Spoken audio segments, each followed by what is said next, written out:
Assalamualaikum warahmatullahi wabarakatuh. Sahabat seiman, bangsa Yahudi adalah biasa juga disebut atau dijuluki Bani Israel.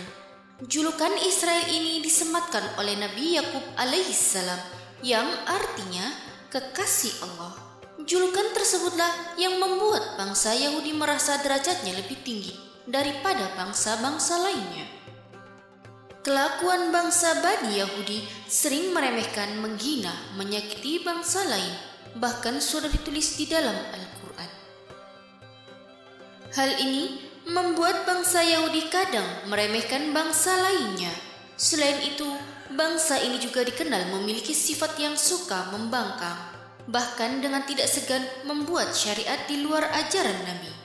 Lantas, apa saja 3 janji Allah kepada bangsa Yahudi? Dan kapan kebangkitan Islam merdeka dari jajahan kaum Yahudi? Simak ulasannya, tonton video ini sampai akhir, hanya di channel TV Iqra. Janji Allah pada kaum Bani Yahudi.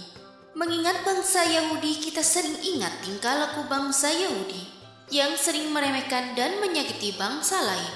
Ternyata bukan karena kebetulan, Allah sudah menjelaskan di Al-Quran tindak tanduk bangsa Yahudi. Pertama, menjatuhi hukuman kepada kaum Yahudi. Sikap yang paling menonjol dari kaum Yahudi adalah pembangkang dan suka membuat kerusakan di muka bumi. Janji Allah Subhanahu wa Ta'ala ini sesuai firman-Nya dalam Al-Quran, yang terjemahannya, dan kami tetapkan Bani Israel dalam kitab itu. Kamu pasti akan berbuat kerusakan di muka bumi ini 2 kali. Dan pasti kamu akan menyombongkan diri dengan kesombongan yang besar. Quran Surat Al-Isra ayat 4. Saat kaum Yahudi melakukan kerusakan pertama, ayat ini turun. Kemudian datanglah hamba-hamba Allah Subhanahu wa Ta'ala untuk menghancurkan kaum Yahudi ini. Mereka diusir sampai bercerai-berai di seluruh penjuru dunia. Saat kepemimpinan Umar bin Khattab, seluruh kaum Yahudi diusir dari tanah Palestina dan negeri Syam. Mereka semua hancur dan tidak lagi membuat kerusakan. 2. Kebangkitan sementara kaum Yahudi.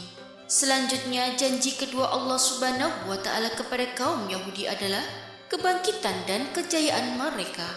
Setelah mengalami kehancuran dan bercerai-berai, Allah Azza wa Jalla menjanjikan hari kebangkitan serta kejayaan kembali bagi kaum Yahudi.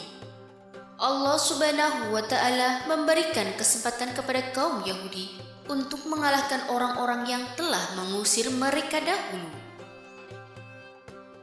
Bisa dilihat, kaum Yahudi yang menduduki kembali tanah Palestina dan Syam.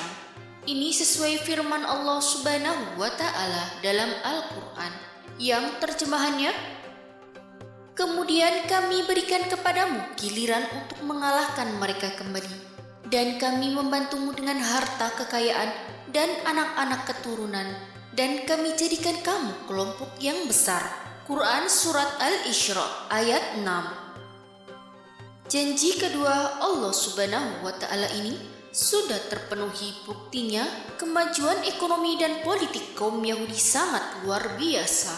Namun mereka kembali menyombongkan diri dan kembali membuat kerusakan di muka bumi. Nyarisnya lagi seluruh kekuatan militer negara barat mendukung Yahudi. Tapi, janji kedua yang sudah terjadi itu tidak akan lama, sebab janji ketiga akan dibayar. 3. Kehancuran kaum Yahudi. Lantas apa janji ketiga Allah Subhanahu wa Ta'ala itu? Yakni kaum Yahudi adalah kehancuran kembali mereka. Allah Subhanahu wa Ta'ala berfirman yang terjemahannya, jika kamu berbuat baik bagi dirimu sendiri, dan jika kamu berbuat jahat maka kejahatan itu bagi dirimu sendiri.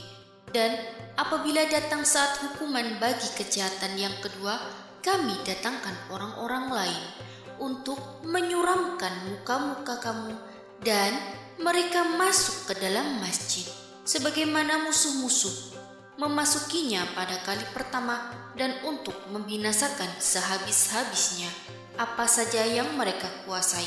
Quran Surat Al-Isra ayat 7. Dari ayat ini orang-orang Yahudi akan merasakan kembali kehancuran mereka, seperti janji pertama Allah Subhanahu wa Ta'ala.